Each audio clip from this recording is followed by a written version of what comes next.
Milionário sofre acidente e finge estar em coma com a ajuda do amigo médico. O que descobre sobre sua noiva o deixa em choque. Prepare-se porque essa história irá tocar seu coração.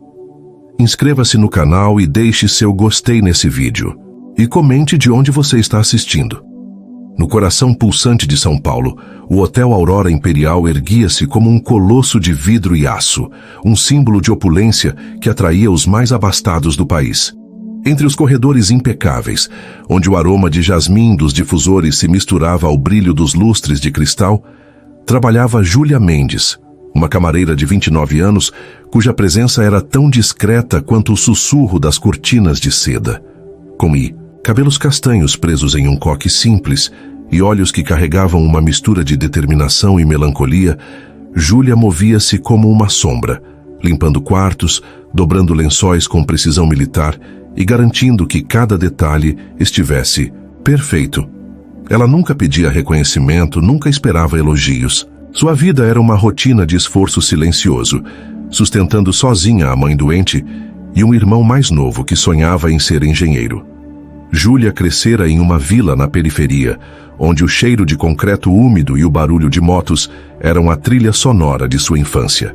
Cada centavo que ganhava no Aurora era cuidadosamente guardado, menos para si mesma, mas para os remédios da mãe e os livros do irmão, Pedro.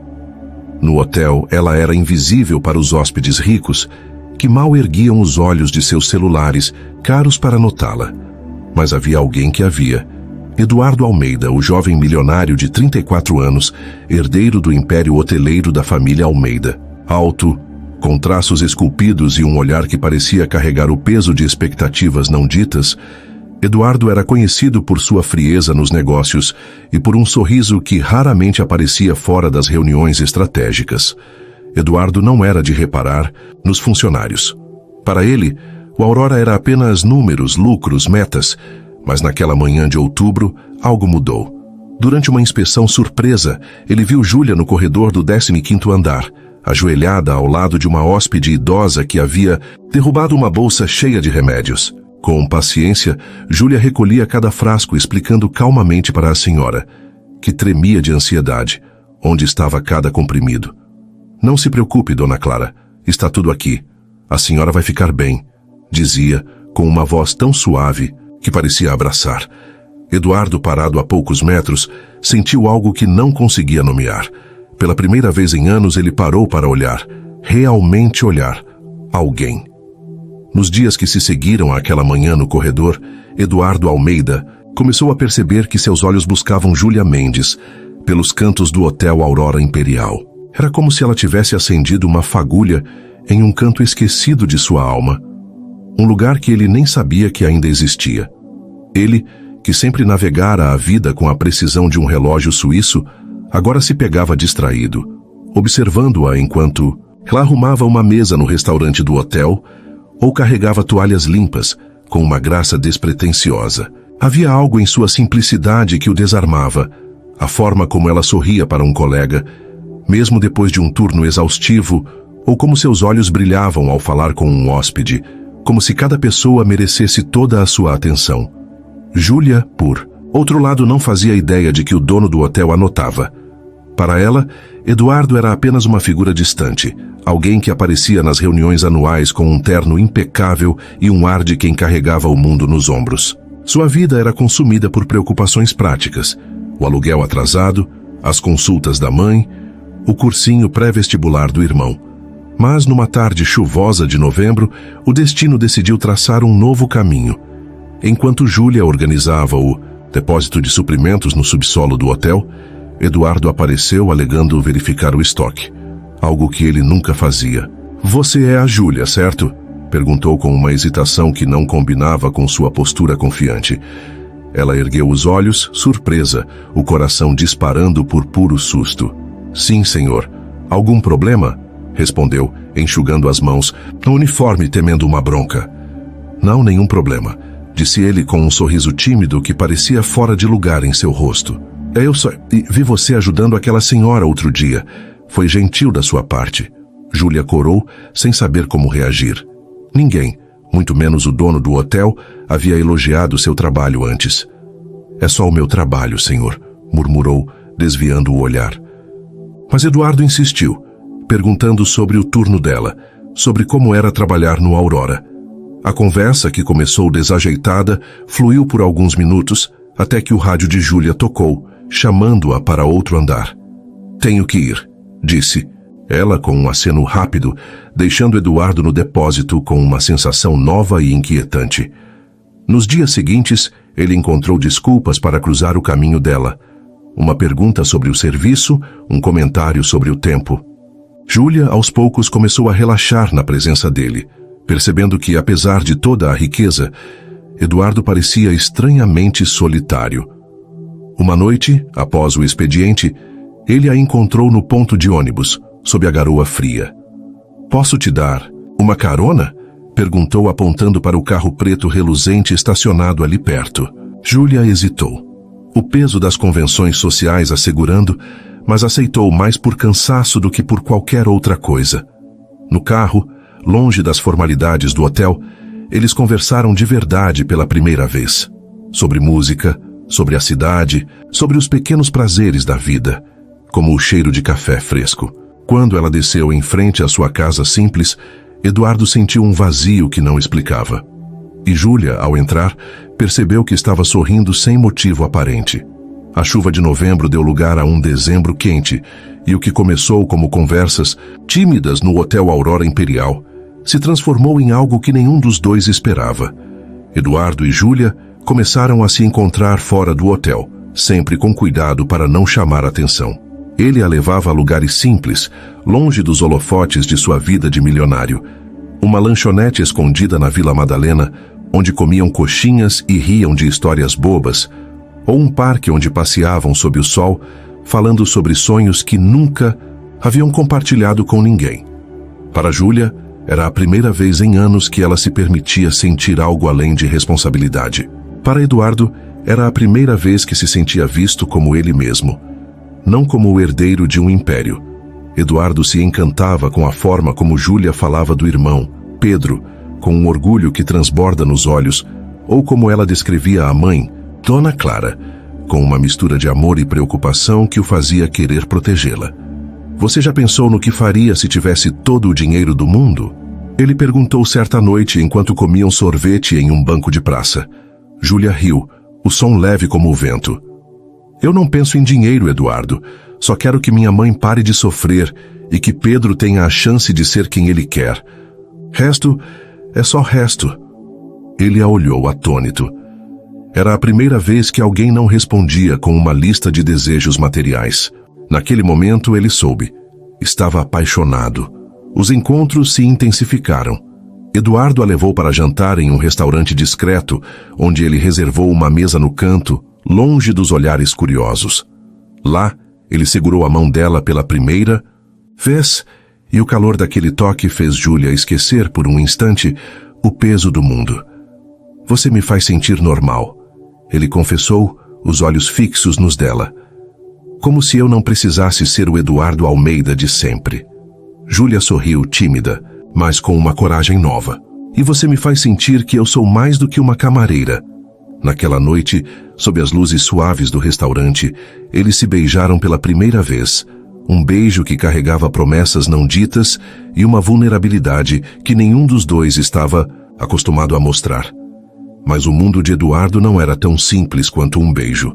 Quando a notícia de que o herdeiro do Império Almeida estava saindo com uma camareira chegou aos ouvidos de sua família, o inferno desabou. Sua mãe, Regina Almeida, uma mulher de 60 anos com cabelos grisalhos impecavelmente penteados e um olhar que cortava como vidro, convocou uma reunião de emergência na mansão da família, nos jardins. Isso é um absurdo, Eduardo. Ela exclamou, batendo a mão na mesa de mogno. Uma camareira? Você está jogando nosso nome na lama. O irmão mais velho, Felipe, um homem de 40 anos com um sorriso cínico e uma ambição que transborda, riu com desdém. Ela deve estar adorando os jantares caros, mano. Acorda. Essa gente só quer o que você tem. Eduardo tentou se defender, mas cada palavra parecia ecoar em um vazio. Ele falou do coração de Júlia, da bondade dela, da forma como ela o fazia querer ser melhor. Mas Regina o interrompeu fria. Você é ingênuo. Ela vê você como um bilhete de loteria, e nós não vamos permitir que essa mulher destrua tudo o que construímos. A reunião terminou com um ultimato. Ou Eduardo terminava com Júlia, ou a família tomaria medidas para protegê-lo. Ele saiu da mansão com o peito apertado, sentindo o peso de uma vida que nunca escolhera. Naquela noite, ao encontrar Júlia, ele não contou sobre a reunião. Em vez disso, abraçou-a com força, como se pudesse proteger aquele amor de tudo o que estava por vir. Júlia, por sua vez, também enfrentava seus próprios fantasmas. No bairro onde morava, os vizinhos começaram a cochichar, e alguns colegas de trabalho no hotel a olhavam com desconfiança. "Você acha que é Cinderela agora?" Uma colega disse com veneno na voz. Júlia tentava ignorar, mas as palavras machucavam. Ela nunca quis o dinheiro de Eduardo. Tudo o que queria era a sensação de ser suficiente, de ser amada por quem era. Ainda assim, cada olhar de desaprovação, cada comentário malicioso plantava uma semente de dúvida. Será que ela era mesmo digna de alguém como ele? Será que aquele amor, tão puro e inesperado, poderia sobreviver em um mundo que parecia conspirar contra eles? O amor entre Eduardo e Júlia, embora genuíno, tornou-se uma ameaça aos olhos da família Almeida. Regina, a matriarca, e Felipe, o irmão de Eduardo, não aceitavam que uma camareira, alguém que consideravam tão inferior, pudesse ter um lugar na vida do herdeiro do império hoteleiro. Para eles, Júlia não era uma mulher com sonhos, medos e uma história de luta. Era apenas um obstáculo a ser eliminado. Na mansão dos Almeida, sob a luz fria de candelabros que custavam mais do que Júlia ganhava em anos, Regina tramava com Felipe um plano tão cruel quanto meticuloso. "Se Eduardo não enxergar quem ela realmente é, nós vamos mostrar a ele", disse Regina, com um brilho gélido nos olhos. Felipe, sempre ávido por agradar a mãe e garantir sua fatia da fortuna, assentiu com um sorriso que escondia sua própria inveja do irmão mais novo. O plano começou a tomar forma em uma noite abafada de janeiro, quando Eduardo estava fora da cidade, supervisionando a abertura de um novo hotel da rede em Florianópolis. Regina contratou um detetive particular, um homem de métodos duvidosos chamado Mauro, que se especializava em criar provas sob medida. A ideia era simples, mas devastadora: fazer Eduardo acreditar que Júlia só estava com ele pelo dinheiro. Mauro, com a ajuda de um funcionário do hotel que aceitou um suborno, instalou microfones em um dos quartos onde Júlia trabalhava. Eles gravaram horas de conversas banais entre ela e suas colegas, capturando fragmentos de frases que, fora de contexto, poderiam ser distorcidas. Em uma dessas conversas, Júlia, exausta após um turno duplo, desabafou com uma amiga sobre o cansaço de sua vida e disse em tom de brincadeira: "Às vezes sonho com uma vida mais fácil, sabe? Sem correr tanto." Era tudo o que precisavam. Com a gravação em mãos, Felipe contratou um editor de áudio para manipular as falas. Eles cortaram trechos, rearranjaram palavras e criaram uma narrativa falsa. Uma gravação em que Júlia parecia dizer que estava com Eduardo para garantir uma vida melhor e que um homem como ele era a chance de sair da miséria. Para reforçar a farsa, Mauro forjou imagens de Júlia saindo de uma loja de luxo, usando fotos antigas de outra mulher e editando o rosto de Júlia no lugar. A montagem era tão convincente que até mesmo alguém próximo poderia se enganar. Regina, ao ver o material, sorriu satisfeita. "Isso vai acabar com qualquer ilusão que ele tenha sobre essa garota", disse, segurando um copo de vinho tinto com firmeza. Quando Eduardo voltou a São Paulo, Regina o chamou para um jantar na mansão. O ambiente estava carregado, como se o ar tivesse sido substituído por desconfiança. Após o jantar, Felipe levou Eduardo até o escritório da mãe, onde um laptop já exibia as provas. Primeiro veio o áudio. A voz de Júlia, distorcida, pela edição ecoava palavras que cortaram Eduardo como facas. "Ele é minha chance, uma vida melhor. Não vou desperdiçar." Depois as fotos. Júlia supostamente carregando sacolas de grife, rindo como se estivesse no auge da ostentação. Eduardo sentiu o chão sumir. Seu coração, que havia aprendido a se abrir com Júlia, agora parecia se fechar em uma armadura de gelo. Eu avisei, filho, disse Regina com um tom falsamente compassivo. Ela é como todas as outras. Só quer o que você pode oferecer. Eduardo não disse nada. Ele saiu do escritório em silêncio, o rosto pálido, os punhos cerrados. Naquela noite ele não foi ao encontro marcado com Júlia. Em vez disso, dirigiu sem rumo pela cidade, a mente em um turbilhão.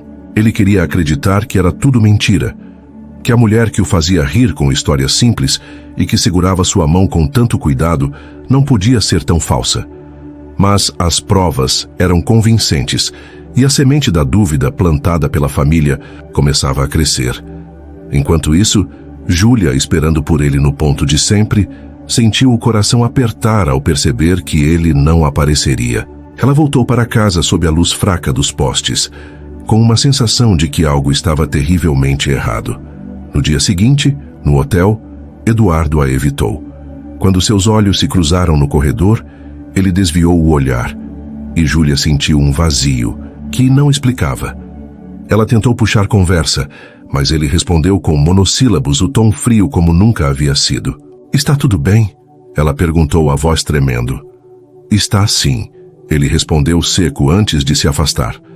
Júlia ficou parada, o pano de limpeza ainda na mão, sentindo as lágrimas queimarem os olhos. Ela não sabia o que havia mudado, mas algo dentro dela dizia que o mundo que eles estavam construindo juntos estava prestes a desmoronar. O vazio que se instalou entre Eduardo e Júlia parecia crescer a cada dia, como uma rachadura que se alarga silenciosamente antes de desmoronar, uma estrutura inteira. Eduardo, ainda abalado pelas provas fabricadas por sua família, lutava contra o conflito interno que o consumia. Uma parte dele queria confrontar Júlia, exigir explicações, mas outra mais profunda sussurrava que algo não fazia sentido. Ele conhecia o coração dela, ou pelo menos acreditava conhecer. Aquela voz que ouviu no áudio, aquelas imagens de uma Júlia que ele nunca vira, pareciam uma traição, mas também uma peça fora do lugar, em um quebra-cabeça que ele não conseguia montar. Enquanto isso, Júlia, sem entender a frieza repentina de Eduardo, voltava para casa todas as noites com o peito apertado, relendo mensagens antigas dele no celular, procurando pistas do que havia mudado. Ela não sabia que, nas sombras, a família Almeida estava pronta para apertar ainda mais o cerco.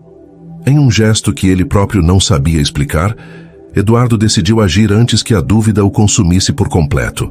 Em uma noite insone, sentado em seu escritório no topo do Hotel Aurora Imperial, ele ligou para seu advogado de confiança, Dr. Ricardo Mendes, um homem de meia-idade com óculos de armação fina e uma lealdade que vinha de anos trabalhando para os Almeida. Quero mudar meu testamento, disse Eduardo, a voz firme, mas com um tremor que traía sua angústia.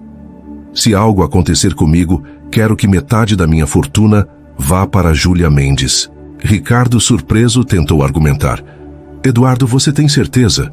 Isso vai causar um terremoto na sua família. Mas Eduardo foi categórico. É exatamente por isso que estou fazendo isso. Quero protegê-la, mesmo que... Ele parou, incapaz de completar a frase. Mesmo que ela não seja quem eu penso que é. Ricardo preparou os documentos em segredo e Eduardo assinou o Novo Testamento em uma manhã cinzenta, com a cidade coberta por uma névoa que parecia espelhar sua mente.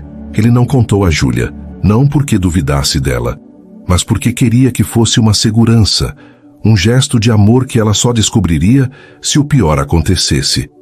Ele ainda a amava, apesar das dúvidas, e essa contradição o estava destruindo. Queria acreditar que o testamento era um ato de fé, mas no fundo também era uma forma de testar a verdade, uma verdade que ele temia enfrentar. Dias depois, o destino decidiu intervir de forma brutal. Eduardo dirigia pela Marginal Pinheiros, em uma noite de chuva torrencial, voltando de uma reunião com investidores. Seu carro, um SUV preto reluzente, foi atingido em cheio por um caminhão que perdeu o controle na pista escorregadia. O impacto foi ensurdecedor, o som do metal retorcido ecoando na escuridão. Quando os paramédicos chegaram, Eduardo estava inconsciente, o rosto coberto de sangue, preso entre as ferragens. No hospital, os médicos lutaram para estabilizá-lo. Ele foi levado para a UTI com fraturas graves e um traumatismo craniano que o deixou em coma. A notícia correu como fogo. O herdeiro do Império Almeida estava entre a vida e a morte. Júlia soube do acidente pelo rádio do hotel durante um turno matinal.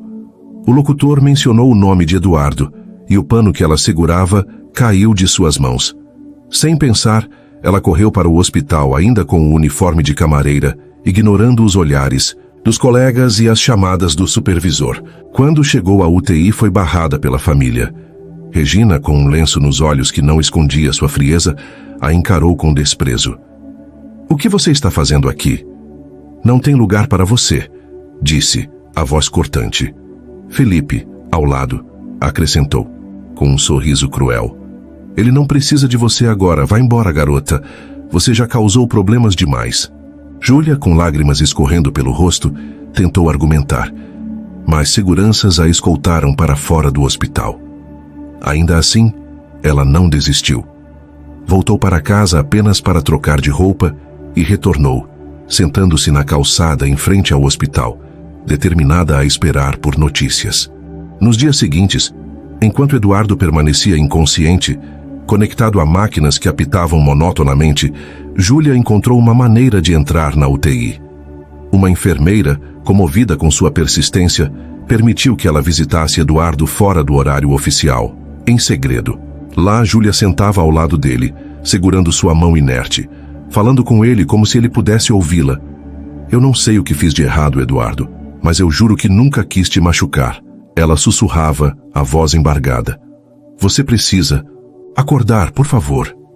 Ela lia para ele trechos de um livro que encontrara no quarto dele, um romance antigo que ele mencionara uma vez, e limpava seu rosto com cuidado, como se cada gesto fosse uma forma de mantê-lo preso à vida.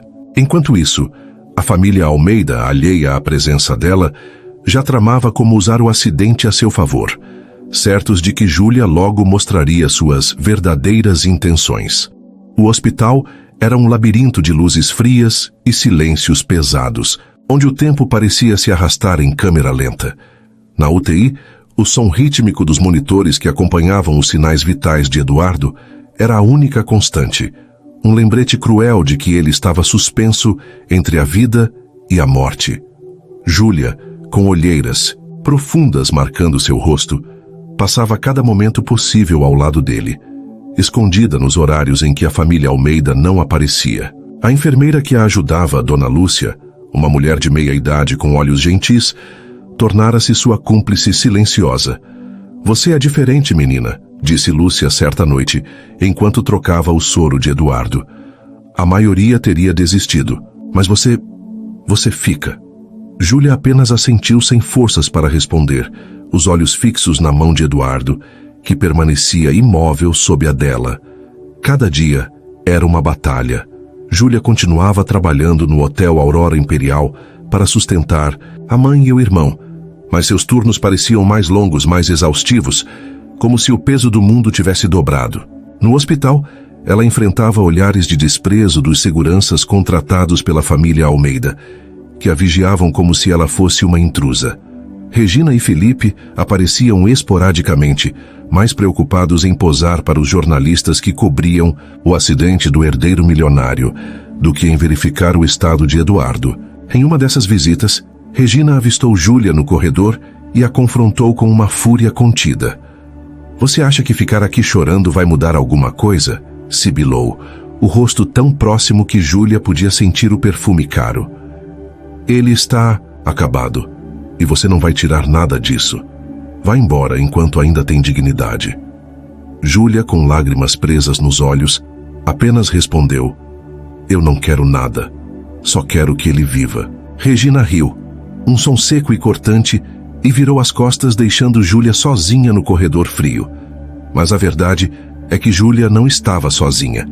Em suas visitas secretas, ela começou a perceber pequenos detalhes que a mantinham ancorada à esperança. Uma noite, enquanto lia para Eduardo um trecho de um livro sobre um homem que sobrevivia a tempestades contra todas as probabilidades, Ela jura que sentiu um leve aperto em sua mão. Foi tão sutil que poderia ter sido imaginação, mas ela se agarrou àquele momento como se fosse uma corda em um abismo. Você está aí, não está? Sussurrou, o coração disparado. Eu sei que você está me ouvindo. Ela começou a trazer objetos que lembravam os momentos que passaram juntos. Uma foto deles rindo na lanchonete da Vila Madalena, uma playlist de músicas que tocaram no carro durante suas caronas. Ela contava histórias, falava sobre o irmão, Pedro, que acabara de passar na primeira fase do vestibular, e sobre a mãe, Dona Clara, que perguntava por Eduardo com um sorriso fraco. Ela disse que você parece um homem bom. Não me faça dizer para ela que ela estava errada. Brincou com a voz embargada. Enquanto isso, a família Almeida via o coma de Eduardo como uma oportunidade. Felipe, em reuniões secretas com os advogados da empresa, começou a articular como assumir o controle total do império hoteleiro, caso Eduardo não sobrevivesse. Regina, por sua vez, espalhava rumores entre os acionistas, sugerindo que Eduardo havia sido descuidado, que seu envolvimento com aquela camareira o distraíra dos negócios. Eles não sabiam do testamento, mas sentiam que o tempo estava a seu favor. Se ele não acordar logo, melhor para nós, disse Felipe a Regina em um jantar, com um tom que misturava ambição e desdém. E se acordar, garantimos que ele nunca mais confie naquela mulher. No hospital, porém, algo inesperado começou a acontecer. Dr. Ricardo Mendes, o advogado de Eduardo, recebeu uma ligação de um velho amigo de Eduardo, Dr. André Costa, o médico responsável pela UTI. André, um homem de 35 anos com uma calma que escondia uma mente afiada, começou a suspeitar que o estado de Eduardo não era tão grave quanto parecia. Exames recentes mostravam sinais de atividade cerebral incomuns para um coma profundo, e ele começou a monitorar o caso mais de perto. Em segredo, André compartilhou suas suspeitas com Ricardo. Ele pode estar mais consciente do que pensamos. Não sei como, mas ele está reagindo a estímulos. Ricardo, ciente do testamento, começou a se perguntar se Eduardo, mesmo preso, em seu próprio corpo, estava tentando enviar um sinal. Júlia, alheia a essas descobertas, continuava sua vigília. Uma noite, exausta após um turno de 12 horas, ela adormeceu ao lado da cama de Eduardo, a mão dele ainda entrelaçada na sua. Em seu sonho, ela via Eduardo sorrindo, como naquela noite no parque, dizendo: "Eu sei quem você é, Júlia. Eu sempre soube." Quando acordou com o rosto molhado de lágrimas, ela olhou para Eduardo e viu algo que a fez congelar. Uma lágrima solitária escorria do canto do olho dele. Era real.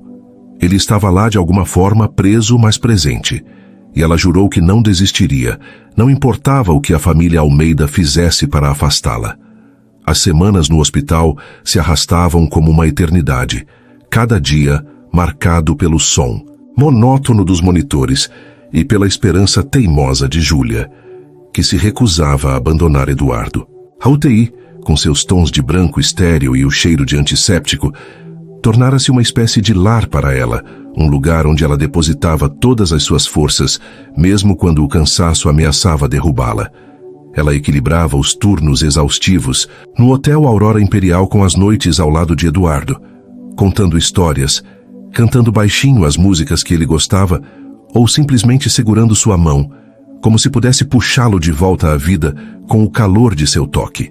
A enfermeira Lúcia, que a princípio apenas a ajudava em segredo, agora a tratava como parte da equipe, trazendo café forte para mantê-la acordada e compartilhando olhares de cumplicidade. "Você é a força dele, menina", disse Lúcia, certa noite com um sorriso cansado. "Não sei como, mas ele sabe que você está aqui." Enquanto isso, fora das paredes do hospital, a família Almeida intensificava sua campanha para consolidar o poder. Regina e Felipe, certos de que Eduardo não acordaria tão cedo, começaram a pressionar os acionistas do império hoteleiro para transferir o controle das decisões para Felipe. "Meu filho mais velho sempre foi o mais preparado", dizia Regina. Sai em reuniões, com um tom de luto ensaiado que enganava os menos atentos. Eles já planejavam vender uma parte significativa das ações do Aurora Imperial para um grupo internacional, Uma jogada que garantiria milhões em suas contas pessoais, mas que enfraqueceria o legado que Eduardo tanto protegera. Para eles, Júlia era apenas um detalhe incômodo. Uma peça que seria descartada assim que a poeira baixasse. Mas o destino, sempre imprevisível, tinha outros planos. Em uma manhã cinzenta de fevereiro, Dr. Ricardo Mendes, o advogado de Eduardo, apareceu no hospital com uma pasta preta lacrada e uma expressão que misturava gravidade e determinação. Ele pediu uma reunião urgente com a família Almeida, mas insistiu para que Júlia estivesse presente. Regina tentou protestar, chamando-o de insolente e exigindo saber por que aquela mulher deveria ser incluída. Ricardo, com a calma de quem sabe que tem a verdade do seu lado, respondeu apenas: é o que Eduardo queria. Relutantemente, Regina e Felipe concordaram, esperando que a reunião fosse apenas uma formalidade para consolidar seu controle. No pequeno auditório do hospital, com paredes brancas e cadeiras desconfortáveis, Ricardo abriu a pasta e revelou o testamento de Eduardo. A sala ficou em silêncio absoluto quando ele leu as palavras que mudariam tudo. No caso de minha incapacidade ou morte, metade de todos os meus bens, incluindo minha participação majoritária no Grupo Aurora Imperial, será destinada a Júlia Mendes. O impacto foi como uma bomba. Regina deixou escapar um grito abafado, o rosto vermelho de fúria, enquanto Felipe se levantou batendo na mesa. Isso é um ultraje, uma fraude, exclamou, apontando para Ricardo. Você acha que vamos aceitar isso? Essa camareira manipulou ele. Ricardo, impassível, mostrou o documento assinado, com a caligrafia inconfundível de Eduardo e a autenticação de um cartório respeitado. Não havia margem para contestações legais. Os olhos de todos se voltaram para Júlia, que estava sentada em um canto, as mãos trêmulas no colo. Ela não disse uma palavra durante a leitura, o rosto pálido, os olhos arregalados de choque. Não sabia do testamento. Nunca imaginara que Eduardo faria algo assim. Eu não quero isso, murmurou, a voz tão baixa que mal foi ouvida. Regina, com um veneno que destilava em cada sílaba, avançou em sua direção. Não banque a inocente agora. Você planejou isso desde o começo, não foi? Ficou ao lado dele, fingindo amor, esperando por esse momento. Felipe, ao lado, riu com desdém. Pegue o dinheiro e suma, garota. É o que você sempre quis. Mas Júlia, com uma força que parecia vir de um lugar que ela mesma desconhecia, levantou-se. Seus olhos marejados brilhavam com uma mistura de dor e determinação. Vocês não entendem, disse, a voz ganhando firmeza. Eu nunca quis o dinheiro dele. Eu nem sabia disso, só queria ele. Ela olhou para Ricardo, depois para a família e continuou. Se esse testamento é verdade, eu não vou aceitar. Não quero nada que não seja ele acordado vivo comigo. A sala ficou em silêncio.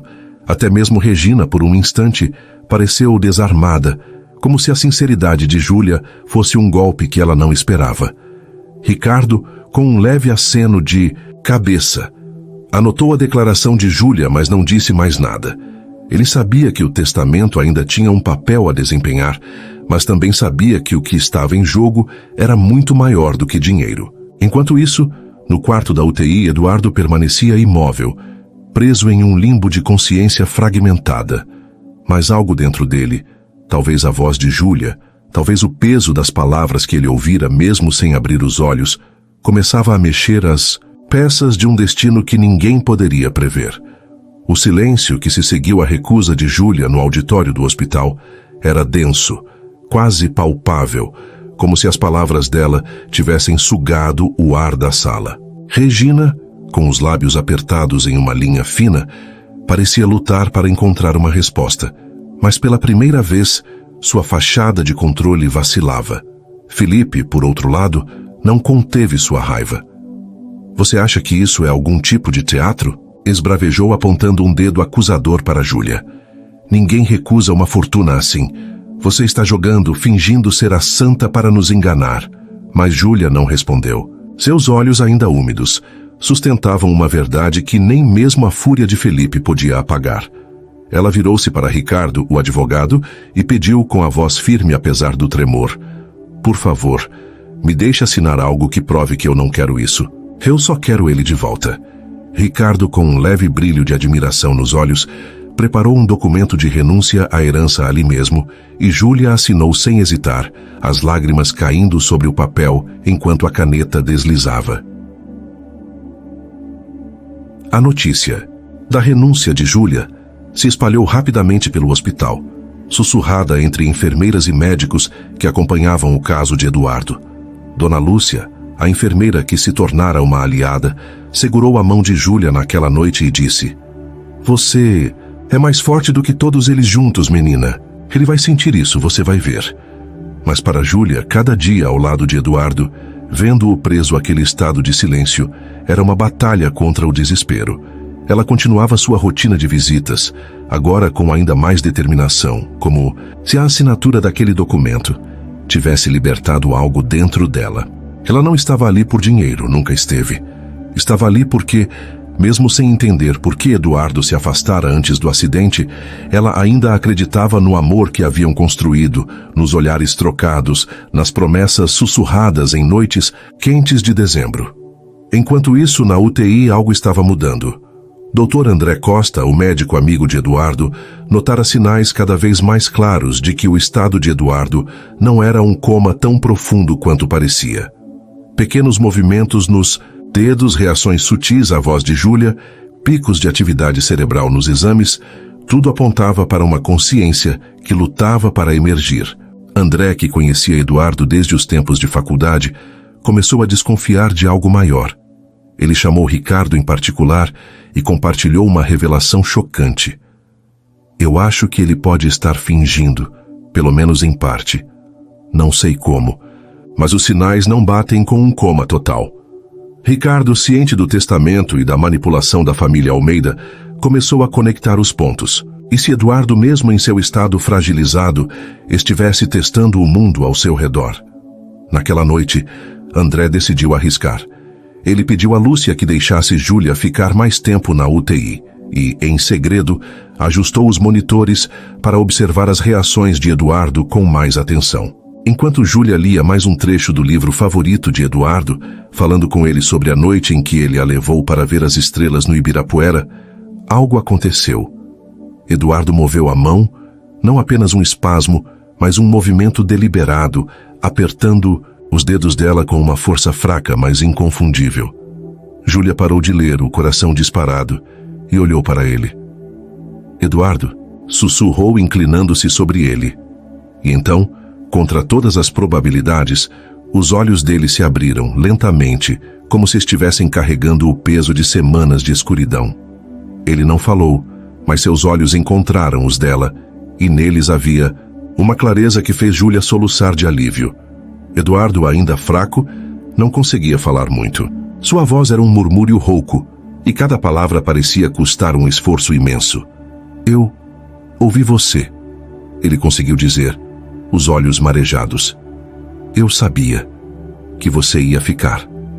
André, que observava de longe, correu para chamar a equipe médica, mas também fez um sinal para Lúcia manter a discrição. Ele sabia que a família Almeida não podia saber disso ainda. Eduardo, mesmo em seu estado debilitado, parecia entender o que estava em jogo. Ele segurou a mão de Júlia com mais força e sussurrou: "Eles tentaram me enganar, mas eu vi. Você." Júlia, chorando, não entendia completamente, mas sentiu que algo maior estava por trás daquelas palavras. Nos dias seguintes, Eduardo começou a se recuperar lentamente, sob os cuidados intensivos de André e da equipe. Ele ainda não estava forte o suficiente para confrontar a família, mas sua mente estava mais clara. Ele revelou a André, em sussurros entrecortados, que ouvira trechos das conversas ao seu redor enquanto estava em coma. Ouvira a crueldade de Regina, os planos de Felipe e, acima de tudo, a devoção de Júlia. Ele também confessou algo que chocou André. Antes do acidente, ele já desconfiava da manipulação da família, mas as provas contra Júlia o haviam abalado. Agora, ele sabia a verdade e estava determinado a fazer justiça. Júlia, alheia aos detalhes, continuou ao lado de Eduardo, agora com um sorriso que misturava alívio e exaustão. Ela não perguntou sobre o testamento, não mencionou o dinheiro. Tudo o que importava era que ele estava vivo, olhando para ela com aquele mesmo brilho que a fizera se apaixonar. Mas Eduardo, mesmo preso à cama do hospital, já planejava seus próximos passos. Ele sabia que a batalha final com sua família estava por vir, e que Júlia, sem saber, havia lhe dado a força para enfrentá-la. A recuperação de Eduardo era lenta, mas cada dia trazia um pouco mais de vida aos seus olhos. A UTI, antes um lugar de silêncio opressivo, agora parecia pulsar com uma esperança renovada. Júlia permanecia ao seu lado, trazendo pequenos gestos de afeto que o ancoravam à realidade. Um copo d'água que ela segurava com cuidado, uma conversa sobre os planos simples que faziam antes do acidente, ou apenas o calor de sua presença, que parecia afastar as sombras que ainda pairavam sobre ele. Mas, mesmo com o alívio de vê-lo acordado, Júlia sentia que algo maior estava por vir. Eduardo, apesar da fraqueza, carregava um brilho nos olhos que misturava determinação e dor, como se estivesse se preparando para uma batalha que ela ainda não compreendia completamente. Na manhã em que Eduardo finalmente foi transferido para um quarto comum, ele pediu a André e Ricardo que organizassem uma reunião. "Quero todos aqui", disse, a voz ainda rouca, mas firme. "Minha mãe, Felipe, os acionistas e Júlia." André hesitou, preocupado com o impacto que um confronto poderia ter em sua saúde, mas Eduardo insistiu. "Eu preciso fazer isso. Eles precisam saber." Ricardo, ciente do peso do testamento e das revelações que Eduardo guardava, começou a preparar o terreno, garantindo que a reunião fosse realizada no hospital, onde Eduardo ainda estava sob cuidados médicos, mas com privacidade suficiente para o que estava por vir. O dia da reunião chegou sob um céu encoberto, como se a cidade soubesse do peso daquele momento. No quarto de hospital, transformado em uma sala improvisada, Regina e Felipe entraram com a arrogância de quem ainda acreditava ter o controle. Os acionistas, alguns desconfortáveis, outros curiosos, sentaram-se em cadeiras alinhadas ao longo da parede. Júlia, quieta, ficou ao lado de Eduardo, segurando sua mão, não como um gesto de posse, mas de apoio. Ele olhou para ela, um sorriso, fraco nos lábios, e sussurrou: "Você me trouxe até aqui. Agora é minha vez."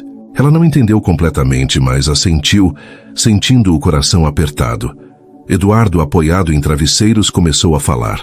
Sua voz era fraca, mas cada palavra carregava o peso de uma verdade que ele guardara por semanas. "Eu ouvi tudo", disse, olhando diretamente para Regina e Felipe. "Enquanto vocês achavam que eu estava preso, inconsciente, eu ouvi. Ouvi os planos para vender o Aurora, para tirar o que meu pai construiu. Ouvi as mentiras que vocês espalharam sobre Júlia." Ele fez uma pausa, respirando fundo, enquanto Regina empalidecia e Felipe tentava manter uma expressão de desafio. "E ouvi ela", continuou apertando a mão de Júlia. "Ouvi cada palavra que ela disse para mim, cada história, cada promessa. Ela nunca pediu nada, nunca quis nada além de mim." Com a ajuda de Ricardo, Eduardo revelou a verdade sobre a armação. Ele contou como, antes do acidente, já desconfiava das manipulações da família, mas as provas contra Júlia o haviam abalado. "Eu quase acreditei em vocês", admitiu, com um tom que misturava tristeza e raiva, "mas mesmo no meu pior momento ela ficou. E vocês só pensaram em poder." Ricardo então apresentou o testamento, confirmando que Júlia havia renunciado à herança. Um ato que fez os acionistas trocarem olhares de surpresa e respeito. "Ela não quis o dinheiro", disse Eduardo, "mas eu quero que ela tenha o que merece, uma vida livre das suas mentiras." O golpe final veio quando Eduardo anunciou sua decisão. Regina e Felipe seriam afastados de qualquer cargo de liderança no Grupo Aurora Imperial. Ele já havia instruído Ricardo a preparar os documentos legais para transferir o controle total para si mesmo, com a ajuda de um conselho independente. "Vocês não têm mais lugar na empresa", disse com uma frieza que ecoava a de Regina em seus piores momentos. "E se tentarem lutar contra isso, tenho gravações das suas conversas, no hospital. Tudo que vocês disseram, planejaram, está comigo." Felipe tentou protestar, mas o olhar dos acionistas, agora claramente a favor de Eduardo, o fez calar-se. Regina, derrotada, saiu do quarto sem dizer uma palavra, o peso de sua própria ganância finalmente a alcançando. Quando todos saíram, Eduardo olhou para Júlia, que ainda processava o que havia acontecido. "Você sabia disso tudo?" ela perguntou a voz tremendo. Ele balançou a cabeça. "Não de tudo, mas sabia o suficiente. Sabia que você era real." Ele puxou-a para um abraço, mesmo com a fraqueza do corpo, e sussurrou: "Você me salvou, Júlia, não só da morte, mas de mim mesmo." Ela chorou, não de tristeza, mas de um alívio que parecia dissolver anos de peso. "Eu só queria você", disse, repetindo as palavras que haviam se tornado seu mantra. Meses depois, Eduardo e Júlia começaram uma nova vida juntos, longe da opulência sufocante do Império Almeida. Ele vendeu parte das propriedades do Aurora, mantendo apenas o que era necessário para garantir um futuro estável, e abriu uma fundação para ajudar jovens como Pedro, o irmão de Júlia, a terem acesso à educação. Eles se mudaram para uma casa modesta, onde o som de risadas e o cheiro de café fresco preenchiam o ar. Regina e Felipe, afastados do poder, desapareceram da vida pública, consumidos pelas consequências de suas escolhas. E, em uma noite tranquila, enquanto olhavam as estrelas do quintal, Eduardo segurou a mão de Júlia e disse: "O verdadeiro amor não se prova com palavras, mas com presença." Ela sorriu, sabendo que, contra todas as probabilidades, eles haviam encontrado exatamente isso